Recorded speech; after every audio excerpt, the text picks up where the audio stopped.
soir, nous allons continuer notre cours sur la prière la plus juive des plus juives prières. La plus juive prière, c'est absolument fou. Je vous répète quelques mots que j'ai dit la fois passée parce que c'est trop incroyable. Mais franchement, il faut le dire. Les gens s'imaginent que la prière, notre Père qui es aux cieux, que ton nom soit sanctifié, ils croient, la plupart des gens croient que c'est une prière catholique et que c'est le pape qui l'a inventée et que ça vient du Vatican. Mais mes amis, mais c'est pas possible, Ils croient que c'est une prière de curé. Mais qu'est-ce que c'est que cette histoire? Ils ne savent même pas d'ailleurs ce qu'est un curé, parce que vous leur demandez qu'est-ce que c'est un curé, ils ne savent même pas eux-mêmes sont catholiques. Vous voyez, pourtant le mot curé, écoutez, c'est des parenthèses, mais laissez-moi un peu m'amuser à expliquer certaines choses, c'est trop drôle. Mais, vous savez d'où vient le mot curé? En fait, c'est un mot magnifique, parce que le mot curé vient du latin cura, qui veut dire prendre soin. C'est-à-dire que le curé, c'est celui qui prend soin, c'est celui qui est pasteur. Alors je vous ai dit, il y en a qui s'appellent pasteurs, mais ils ne sont pas du tout curés, je vous l'assure. Et il ferait mieux de prendre un petit peu soin de leur troupeau, alors qu'ils se disent pasteurs. Franchement, sincèrement, je vous dis la vérité, si vous avez lu mon livre, vous avez vu ce que j'écris dedans concernant les pasteurs qui ne veulent même pas des brebis. C'est incroyable. Mais voilà que notre Père qui est aux cieux, c'est la prière, mais juive, mais par excellence. Il n'y a pas plus juif que cette prière. On peut faire beaucoup de prières juives, Baruch atah Adonai, et voilà, etc. Mais cette prière juive, Avinu Asher Bashamahim, notre Père qui est aux cieux, et Kadesh Mecha, que ton nom soit sanctifié. Je vous l'ai expliqué la semaine passée, c'est la prière extrêmement juive qui parle du nom, que le nom soit sanctifié. Que le nom, si vous posez la question à un chrétien, c'est quoi le nom? Il ne saura même pas vous l'expliquer. Alors que le nom, c'est cette nature divine. Que ton nom soit sanctifié, que ton règne vienne. Vous voyez, c'est tous les niveaux absolument fabuleux du Notre Père. Lorsque Yeshua va faire cette prière, mes amis, il parle à des Juifs. C'est incroyable, parce que ça me fait penser. Je rigole beaucoup, mais ne m'en veuillez pas, mais vraiment, ça me fait penser à ce qui se passait pendant la guerre. Les Anglais parlent aux Anglais, et vous savez, les Anglais, c'était ça qu'ils se disaient. Mais ici, c'est quoi? C'est quoi notre Père? C'est un Juif qui parle aux Juifs? Mais je vous assure que c'est vrai. C'est un Juif qui parle à des Juifs. Parce que quand Jésus fait cette prière, il n'y avait pas de catholiques, il n'y avait pas de chrétiens, tout ça n'existait pas. C'est une prière juive, mes amis. Donc nous avions expliqué que dans notre Père, le principe du Père, le principe du royaume, c'est un principe totalement hébraïque. Ça n'a rien à voir du tout avec ce que nous considérons comme Père, comme royaume de France ou de Belgique, enfin c'était autrefois royaume de la France, ou l'Angleterre, ça n'a plus rien à voir, on est dans des autres dimensions du royaume. Ça n'a plus du tout la même force. Tabo Malirutera, que ton règne vienne, c'est la malroute, c'est le fondement même, écoutez, qu'est-ce que c'est la malroute? C'est le fondement même de la présence divine sur cette terre. Puisque lorsque vous regardez l'arbre aux sphirotes, donc les 10 sphirotes, vous avez constaté que la bas c'est la malroute, le haut c'est le kéter. Il n'y a pas de malroute sans kéter. S'il n'y a pas de malroute, il n'y a pas de couronne. Le roi n'est roi que par sa couronne. Il y a un principe en Belgique qui dit qu'on ne peut pas, dans la constitution belge, qu'on ne peut pas découvrir le roi. C'est impossible. Celui qui découvre le roi est condamnable. Donc, vous comprenez que le principe de la malroute, au niveau juif, c'est le principe fondamental de Dieu sur terre. Quand il dit que ton règne vienne, il ne parle pas du roi des Belges. Mais mes amis, il parle d'une notion royale céleste qui est en train de poser ses fondements sur cette terre. Lorsque Yeshua est en train de faire cette prière, c'est une prière qui amène le Messie. C'est une prière totalement messianique. Il parle de Shamaïm, il parle du roi, il parle du nom divin. Vous imaginez ce que ça représente? Ah, mes amis, c'est la prière juive par excellence. Les Juifs qui entendent ça, ils comprennent évidemment, parce qu'ils ont l'habitude, malgré tout, d'aller à la synagogue. Ils entendent la Torah. Mais aujourd'hui, lorsque vous allez dans une église, qu'elle soit protestante ou catholique ou autre, ce Notre Père, pour la plupart, je ne dis pas pour tous, parce que je ne veux jamais mettre tout le monde dans le même sac, mais pour la plupart, vous savez ce que c'est une récitation. Voilà, j'ai été dimanche, et j'ai fait ma récitation. Alors c'est bien d'apprendre Notre Père, mais il faut quand même savoir de quoi on parle. Donc aujourd'hui, la deuxième partie du Notre Père, elle est très intéressante. Puisque la deuxième partie de Notre Père va nous parler, donc c'est donne-nous, ten-la-nous, ayom, en ce jour, lechem, le pain. Alors il y a deux traductions, c'est le rukenu qui, notre pain qu'on a traduit de ce jour. Il y a deux traductions hébraïques, une qui dit notre pain, qui est le revenu fixe de ce que nous avons besoin de la journée, et une autre traduction, tsachenu, c'est une traduction notre pain selon nos besoins. C'est les deux traductions qui étaient faites en hébreu dans les deux différentes lectures que j'en ai faites, puisque les traductions sont un peu différentes l'une de l'autre. Une qui dit « Donne-nous notre pain de ce jour selon nos besoins », l'autre qui dit « Donne-nous notre pain selon le revenu qui est fixé pour nous par jour ». Et c'est très intéressant les deux traductions. Pourquoi ? Parce que ces deux traductions, elles nous ramènent immédiatement à une pensée. Et quelle est cette pensée ? C'est lorsque le peuple d'Israël était dans le désert, le peuple d'Israël dans le désert se plaignait. Il disait, lorsque nous étions en Égypte, on avait du pain, on mangeait tant qu'on en voulait, on avait de la viande, et ici maintenant on n'a plus rien du tout. Et évidemment que Dieu va intervenir, vous vous souvenez de cela, et j'avais d'ailleurs fait un cours sur ce qu'on appelle Manou, et c'était quoi le titre du cours ? Miata, de Manou à Miata. Je ne sais pas si vous vous souvenez de ce cours, si vous ne l'avez pas entendu, vous l'écouterez. C'est du quoi vers qui. Et Yeshua leur dira, vous vous souvenez probablement que Yeshua leur dira, ce Moïse vous a donné, c'est pas vraiment le pain c'est moi. Néanmoins, même si le pain du désert n'est pas réellement le Mashiach lui-même en tant que personne, et qu'il n'est que l'image du Mashiach, malgré tout, il est quand même l'image du Mashiach. Et c'est pourquoi Yeshua dit aux Juifs, mais même si c'est l'image, nul ne vient au Père que par moi, et l'image c'est moi, de toute évidence. Ainsi, la Torah nous enseigne que le peuple d'Israël n'avait aucun droit de prendre plus qu'il n'avait besoin pour sa journée. C'est pourquoi la traduction est très intéressante lorsqu'il dit Telanu hayom lechem, et il va dire Choutenu, donne-nous aujourd'hui notre pain selon nos besoins. L'autre traduction, donne-nous aujourd'hui notre pain selon ce qui est revenu fixe et réglé.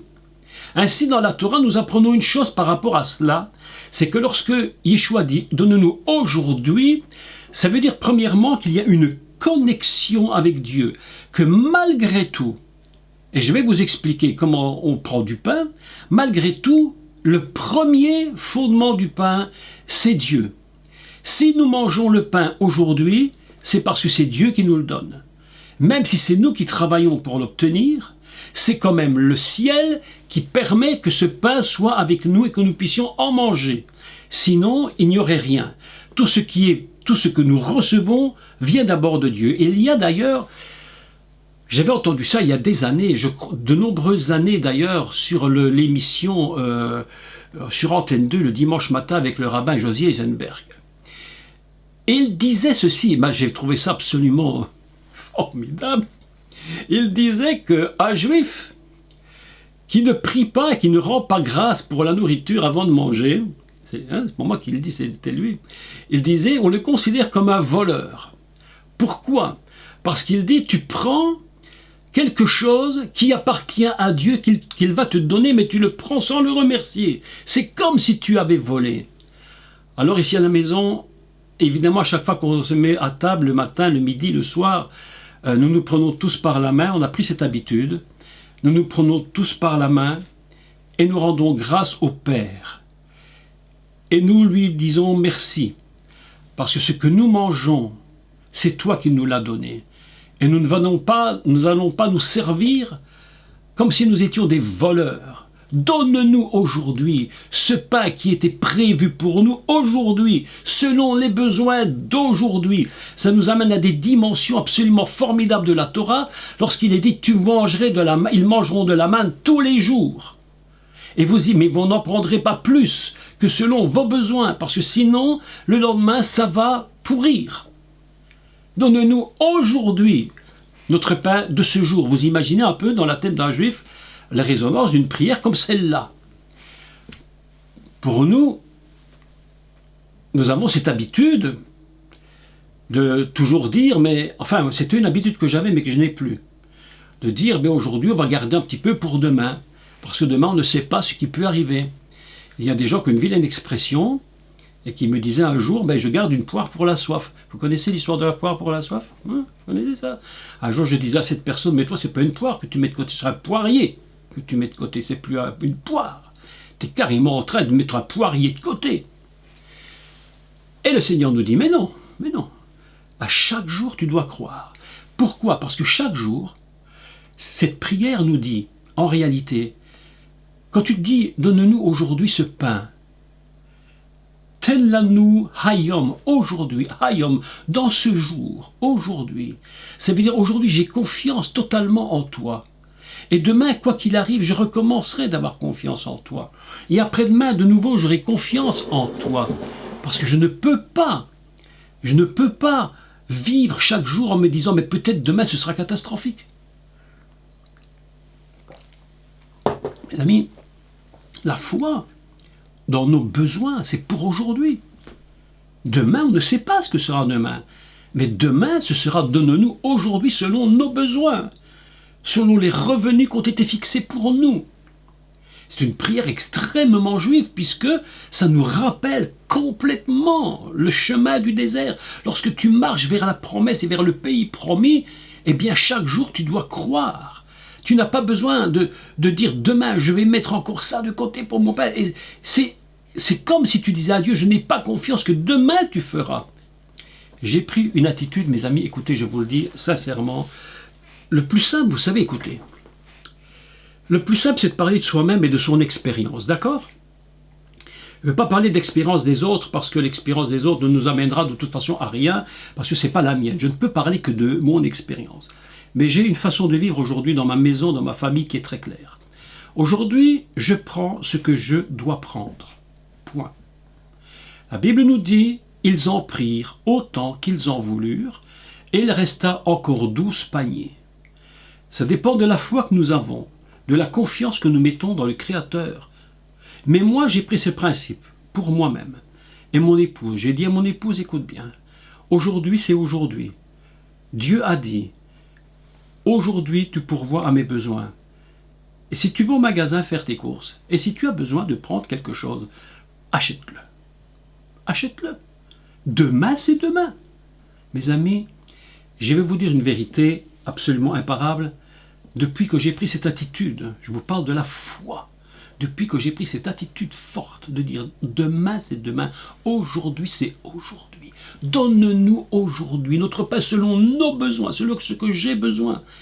Je dis à mon épouse, va au magasin, prends ce que tu as besoin de prendre, ne t'occupe de rien, ne regarde pas à rien, ne t'occupe pas. Moi j'ai la foi que tu peux le faire, fais-le. Elle prend la foi. Elle va, mes amis, je vous dis une vérité, nous ne manquons de rien. Chaque jour, nous sommes bénis.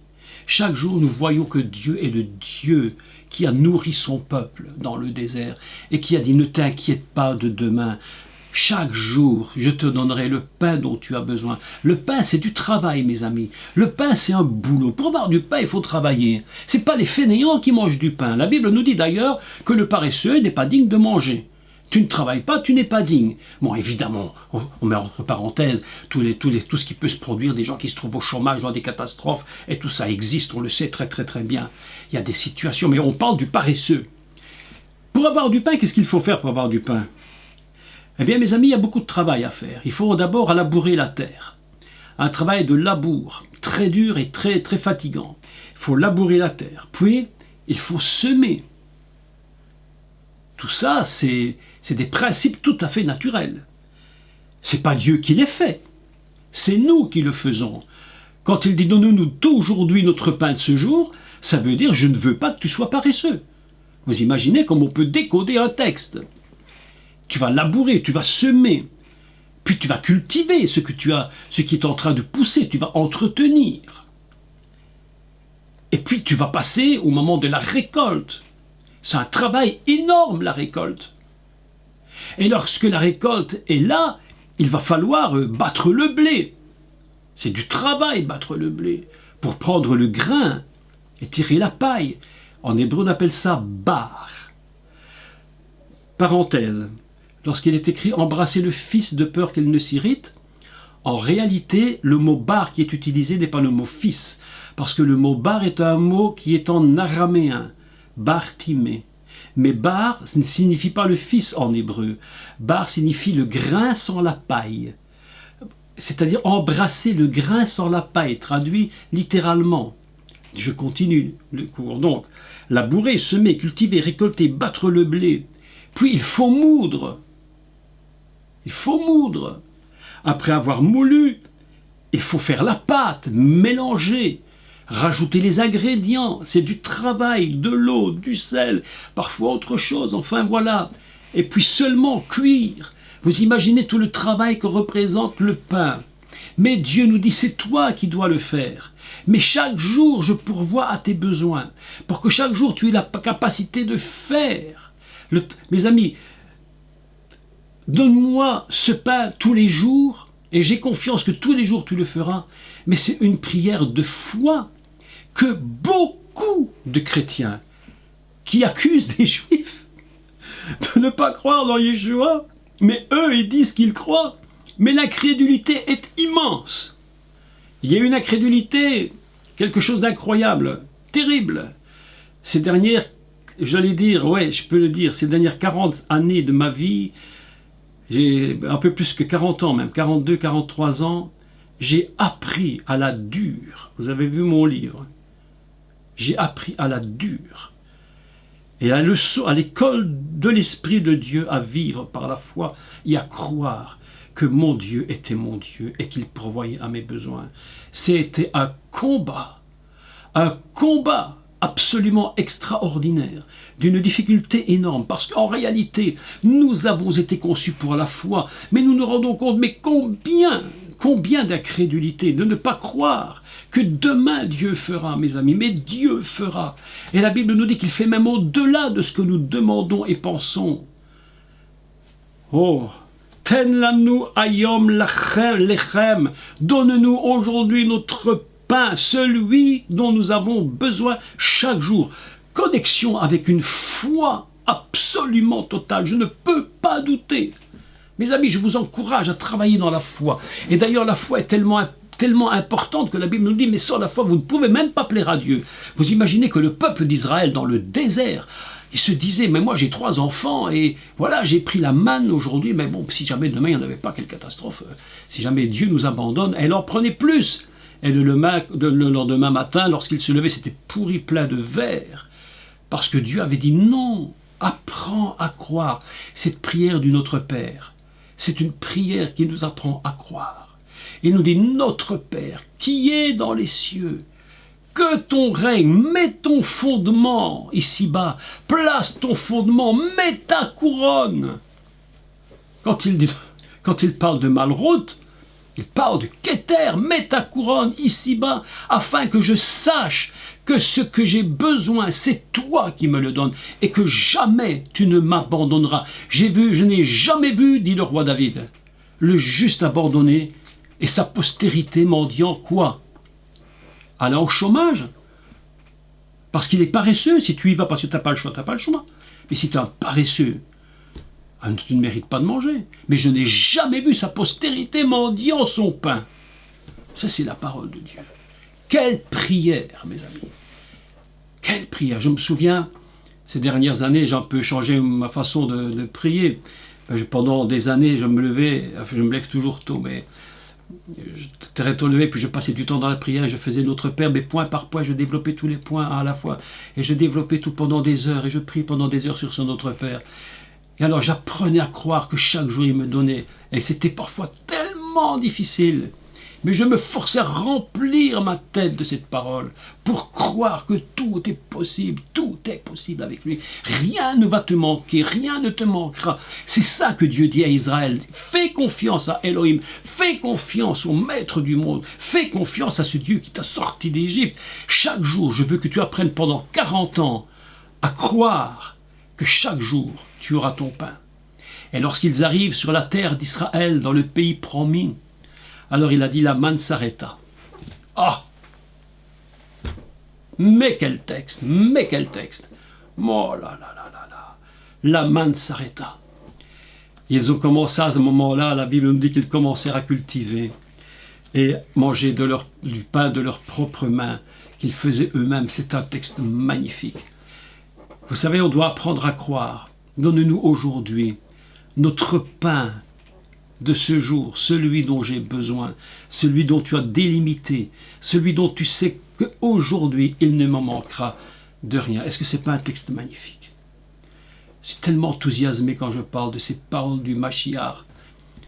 Mon Dieu, mais c'est un texte tellement extraordinaire. Est-ce que vous croyez vraiment, sincèrement, est-ce que vous croyez que ces Juifs-là, qui entendaient cette prière, ils priaient le diable? Mais écoutez, alors, si c'était vrai, mais je veux dire, on arrête les cours, on ferme la Torah et on arrête tout. Ça ne sert plus à rien. Quelle incompréhension, n'est-ce pas? Quelle incompréhension. Les gens ont de la peine de comprendre ce que le Seigneur enseigne à travers ses paroles. On va lire le texte ensemble. Vous voulez? Notre Bible, prenons notre Bible et lisons le texte. On va lire en français. Donne-nous aujourd'hui notre pain de ce jour. Pardonne-nous nos offenses, comme nous pardonnons à ceux qui nous ont offensés. Alors là, le texte là, moi, ça m'a complètement chamboulé dans la tête parce que je me suis dit, mais comme c'est incroyable, est-ce qu'il n'y a pas une inversion dans le texte? Tu nous pardonnes si nous nous pardonnons. Mais est-ce que ce ne serait pas l'inverse qui devrait se produire? La plupart des gens ne comprennent pas. Ils se disent, mais est-ce que ce n'est pas plutôt toi qui nous pardonnes et puis nous nous pardonnerons? Mais est-ce que pour être moi pardonné, j'ai besoin de pardonner avant que toi tu me pardonnes? Donc la question a l'impression on a l'impression que ce texte est complètement inversé, qu'il y a un renversement dans l'idée. Donc qu'est-ce que Yeshua veut leur dire? Évidemment, Yeshua réfléchit, il parle. Et ce qu'il dit, il ne dit pas n'importe quoi, c'est calculé, évidemment. Yeshua calcule tous ses mots, toutes ses paroles. Il n'y a pas une qui veut dire quelque chose qui ne serait pas exact. Donc je me suis posé la question, qu'est-ce que cela veut dire? Eh bien, si nous retournons dans la Torah, si nous retournons dans l'histoire d'Israël et des prophètes, nous allons nous rendre compte, et même quand je dis la Torah, je dis même dans le livre de Bereshit, avec le récit de l'homme Adam Vechava, Adam et Ève, qu'en réalité, un juif, il sait très très bien que le premier qui a pardonné, c'était Dieu. Même si nous ne comprenons pas toujours la façon dont Dieu agit, le premier qui va pardonner, c'est Dieu. Et il va trouver des moyens pour que l'homme puisse se rectifier, puisse rétablir l'erreur, corriger sa faute. Donc déjà le fait de corriger une faute et de permettre à l'homme de corriger une faute et de le ramener dans une matrice qui lui permette de revivre et de renaître, c'est déjà la preuve que Dieu lui-même est un Dieu qui pardonne. J'avais expliqué il y a déjà, je pense, 1 an ou 2, je ne sais plus, vous voyez, les années passent si vite, qu'en réalité, lorsque Hachem, à Dieu, dit à Adam, si tu pêches, tu mourras, et que voilà, il pêche, il tombe, il fait une erreur, il tombe et ils vont être condamnés. En réalité, ce que l'Église enseigne, écoutez, moi, je pense à l'envers de l'Église. J'ai plus le choix aujourd'hui, je suis obligé. Ce que l'Église appelle la punition d'Adam, moi je ne l'appelle pas la punition d'Adam, je l'appelle le sauvetage de l'Adam. Le sauvetage. Mourir, mes amis, pour Adam, ça peut paraître être une punition terrible, mais en réalité, c'est retourner dans la matrice d'où on vient pour renaître. pour une résurrection. La mort peut sembler être une punition, mais en finalité, même si elle en est une, en finalité, elle devient une bénédiction, parce que ça nous permettra de ressusciter en nouveauté de vie, dans un corps glorifié. Donc en finalité, ce qui est une catastrophe, Dieu le transforme en bénédiction. Ça s'appelle le pardon de Dieu. Tu as fait, tu es puni, c'est possible, vraiment, mais en réalité, je te pardonne et que tu vas ressusciter si tu crois en moi, et si tu es dans la vie avec moi, si tu crois que je suis ton sauveur, même ta mort, tu viendras à la résurrection. Donc il faut quand même faire très attention que le pardon de Dieu, il est déjà dès le commencement. Ce que nous croyons parfois est une punition, parfois c'est déjà l'idée du pardon qui est mise à l'intérieur. C'est complètement voilé, c'est caché, mais c'est tellement incroyable. Je suis parti du principe aujourd'hui où je me dis, dans ma famille, mais quasiment tout le monde est décédé, mes parents, mes grands-parents, de tous les côtés, des oncles, des tantes, enfin, quasiment tout le monde. C'est comme ça. C'était croyant, ils croyaient dans le Seigneur. D'apparence, c'est une punition. Mais en réalité, Dieu dit, mais parce que je t'ai aimé, cette mort te permettra de venir à la résurrection. Ça, c'est le pardon à un niveau incroyable. Pourquoi je parle de ça par rapport à la prière du Notre Père? Pardonne-nous, Père, comme nous pardonnons.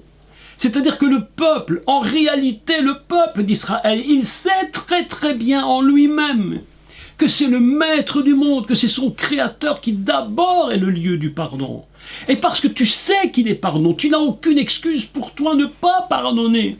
C'est pourquoi il dit, toi qui n'as aucune excuse pour ne pas pardonner, si tu ne pardonnes pas, alors ton Père Céleste non plus ne te pardonnera pas. Mais tu t'appuies sur quoi? Mais sur ce que tu sais que Dieu est pour toi. N'oublions jamais, Dieu parle à des Juifs. Comme quoi cette prière, on peut la faire, on peut la faire, on peut la faire. Et en réalité, on ne fait que du blablabla, et on ne comprend pas 3 mots et demi de ce qu'on raconte. Mais lorsque nous réfléchissons à ce pardon, je pardonne à mon ennemi, je pardonne à celui qui m'a fait du mal, s'il me le demande, je lui pardonne. Parce que je sais que mon Dieu me pardonne. Pardonne-nous nos offenses comme nous pardonnons, parce que je sais que tu le fais. Alors moi, je suis comme toi. Mes amis, mais c'est extraordinaire. Celui qui croit dans le Mashiach, même l'erreur, même la punition, à un moment donné, Dieu la transforme et va nous amener au pardon de Dieu. Faut-il croire encore en lui? Faut-il croire qu'il nous a sauvés? Faut-il être venu au Mashiach? Est-ce que le peuple d'Israël ne savait pas que Dieu le pardonnait? Vous savez, j'étais surpris lorsque je regardais les prophètes, à chaque fois que le peuple péchait, à la fraction de seconde où ils se repentaient, la Bible nous dit directement, et Dieu est venu, il les a pardonnés.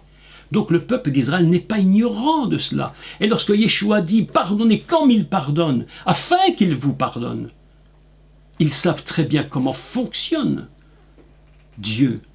Ce n'est pas un peuple ignorant. N'oublions pas que le peuple d'Israël, mes amis, écoutez-moi bien, qui entend la prière de Yeshua, ce n'est pas des protestants, ce n'est pas des catholiques. Ce n'est pas des protestants, ce n'est pas des catholiques. Pas du tout, ça n'a rien à voir. Le peuple d'Israël connaît les principes divins. Il sait comment Dieu l'a aimé, comment Dieu l'a pardonné. Ils savent que le pardon leur est accordé. Et quand tu sais comment Dieu agit avec toi, comment toi tu n'agirais pas avec les autres? Mais si tu es dur dans ton cœur, tu dis moi je ne pardonne pas, et que tu sais que Dieu t'a pardonné, mais comment veux-tu que Dieu encore puisse toi te pardonner? C'est pourquoi elle dit pardonnons-nous comme nous pardonnons, parce qu'en réalité je sais comment tu pardonnes. Ah mais c'est extraordinaire ce texte. Cette parole du Messie est absolument fabuleuse. Et ceux qui disent qu'ils pardonnent, mes amis, le pardon c'est très important parce que ça peut créer de profonds liens dans la vie des gens, de destruction. J'ai entendu des gens qui pardonnaient et qui continuaient de raconter toujours ce que les autres faisaient. Mais non, mes amis, non, non, non. Si quelqu'un pardonne, tu pardonnes, tu pardonnes. Tu n'as même plus à venir et à raconter quoi que ce soit. Tu dois te taire. Le pardon devrait être un système qui nous bloque la langue et la bouche pour ne plus jamais parler de rien. Quand tu as pardonné, tu as pardonné. Si votre Père vous pardonne, qu'est-ce que vous penseriez? Que Dieu vienne vous pardonner et puis que Dieu aille colporter sur tous les toits ce que vous avez fait? Comment vous considéreriez cela? Tu apprends que Dieu va raconter à tout le monde ce que tu as fait de mal, du moins pire au pire du pire. Vous direz, ça c'est pas un Dieu, ça c'est pas Dieu, ça. Moi je croyais en Dieu d'amour, et voilà qui est en train de me colporter tout sur ma vie. Donc quand Dieu pardonne, il oublie, il ne colporte pas, c'est pas un colporteur. Il n'a pas ce qu'on appelle en hébreu la shonacha, c'est-à-dire la mauvaise langue, la médisance.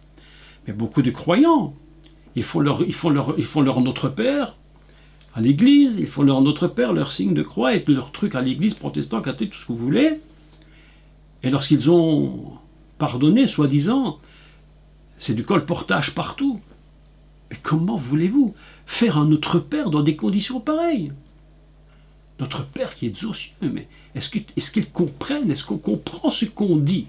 Est-ce qu'on comprend la notion Père et le poids de gloire? Parce qu'il termine cette prière en disant que ta gloire soit sur cette terre. Comment il dit? Il dit car c'est à toi qu'appartiennent dans tous les siècles le règne, la puissance et la gloire. Est-ce qu'on a compris réellement la puissance et le poids de gloire du mot Père? Mes amis, c'est une prière. Je crois que plus juif que ça, il n'y a pas de prière plus juive. Impossible. En plus, sortant de la bouche même du Mashiach, c'est une puissance, mais absolument inimaginable. Inimaginable. La force qui se dégage pour un peuple qui connaît l'amour de Dieu, qui connaît son Père.